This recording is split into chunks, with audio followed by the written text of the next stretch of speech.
tayo magbabonding ngayong umaga dito sa Mars Yan na naman. Yan ang mga tanong sa atin ngayong umaga. Ganyan. O, diba? Yan. Mauuso yan. At ang bonding ay mas masaya kung may konti tayong paandar na trivia. Uy, agad-agad. Ano to? Anong bawal mo, Kuya Kim? Eto, dahil malapit na ang Pasko, alam niyo ba, Mars at mga Pars na kantang All I Want for Christmas is You ni Mariah Carey ay hindi lang sikat sa mga tao, kundi pati rin sa mga goats. Ooh! Isang English farmer, si Angus Wilpolsky, ang nakadiscover na kapag pinapatugtog niya ang kantang ito ay nakakapag-produce ng 20% more milk ang kanyang mga kambing. At sinubukan na rin niya ang heavy metal.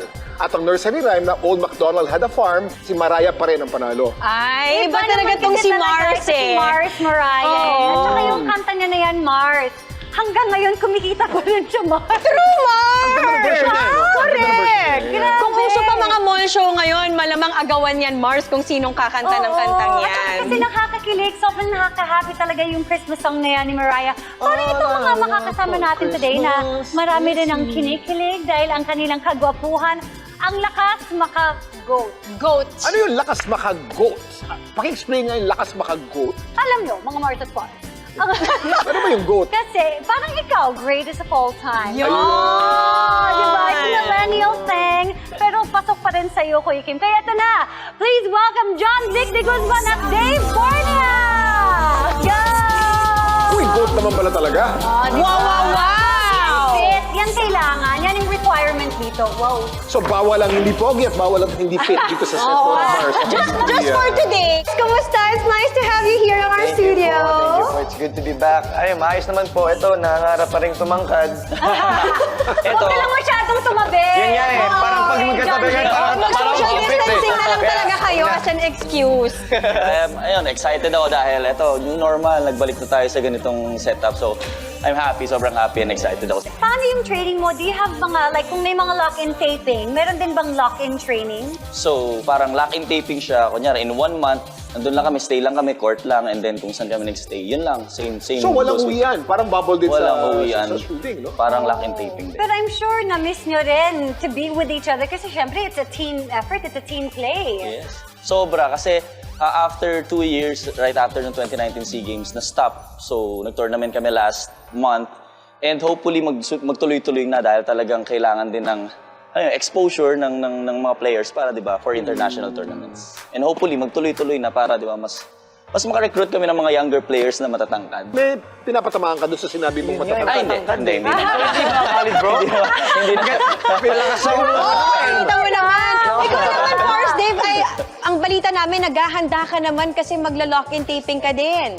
As of now, ang pinaghahandaan ko po ngayon is more on physique po sa katawan. So, more on workout. What's so special about your role na kailangan mo siya paghandaan physically? Nahanda ka lang muna yung ano, Ready lang. Endurance. Yes. Kung fitness, magpapakondisyon na Mars. Tama, audition diba? muna. Ito, para mas masaya, tutulungan natin sa kanyang training si John Vic, mga Mars at Pars. Okay. Dave, game ba kayong makipag ball throwing sa amin?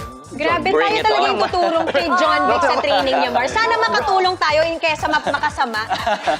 2-minute pasahan ng volleyball lang, pero kay John Vic palagi manggagaling ang bola. Okay. Kung sinong pangalan ang sabihin niya, ibig sabihin sa kanya pupunta yung bola. Okay. At kailangan matira pabalik ang taong yun kay John Vic ang bola. Back and forth hanggang sa may ma-out o mag-fail na matira pabalik kay John Vic Ay, ang may bola. Wait, sir. Mars. Kailangan niyang sabihin. Sa kanya palagi. Sino yung...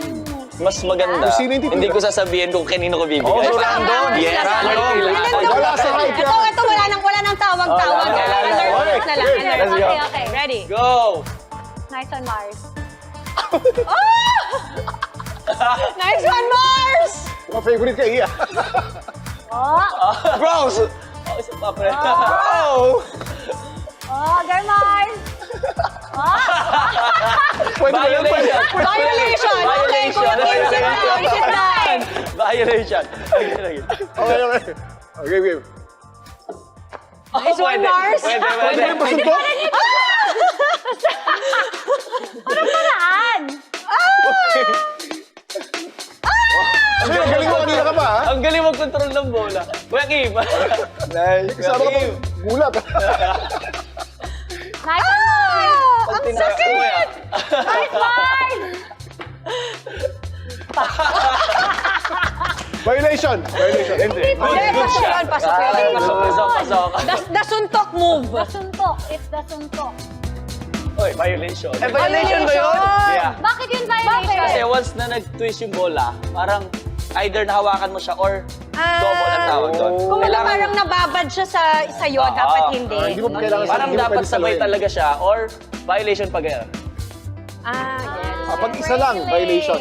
Usually though, may mga isang set na okay, may makikita mo na mag-violation. Okay. Kailangan mabilis ang mata pala ng referee dito. Masyado mo na itong volleyball, ha? Okay, sige. Okay, Next time. Ganda. Hindi violation. Yun, hindi violation yan. Maganda yan. Goods yun, goods. Good! Alert! Nag-change agad the position. Alright! Uy. Uy. Oh, yan. Ay, violation. Violation. Sorry. Yan yung gusto kong Yakim. ma-achieve eh. Try out na pala to. Ito na Try pala out. yun, Try out na pala Mars. to. Naghahanap pala si John Vic ng mga Alam mo, kampi. Mars, kasi Tayo yung Ang napagdiskitaan, galing nila Mars. Hindi nila Ang yung galing papatay mag-dig. na tayo, Mars. Napipil ko Oh, mamaya spike na to. Pagsalo na ng spike. Oh, game. Ay, hindi. Joke lang. Walang spike. Meron pa bang timer? Grabe, sakit na ng arms ko! Sakit! Sakit na, no? Pero in Mars! fairness, ang galing. Nagpasa! Joke lang, nauna na to. Oo eh. Nagpasa agad. Nagpasa agad. Nagpasa!